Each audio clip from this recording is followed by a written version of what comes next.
সকালের শুরুতে প্রচণ্ড বৃষ্টি শুরু হয়ে যায়। এই বৃষ্টির মধ্যে গাড়ি দুটি অ্যাক্সিডেন্ট হয়। সামনে গাড়িটি ছিল একটি কোম্পানি গাড়ি। কোম্পানি গাড়ি থামিয়ে কোম্পানির লোকগুলা আস্তে আস্তে কোম্পানি গাড়িতে উঠতে থাকে তারা অফিসে যাওয়ার জন্য। কিন্তু পিছন থেকে আরেকটি গাড়ি এসে ওই বৃষ্টির মধ্যে গাড়িটিকে ধাক্কা মেরে দেয়।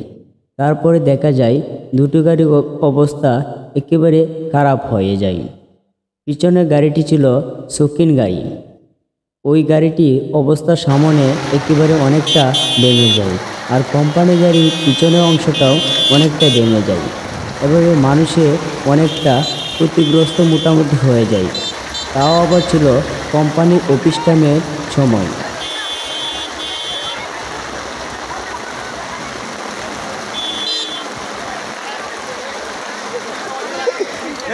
গাড়ি বেড়া মারে দিতে মানুষ ব্যাগ মরে গেছে বেটা।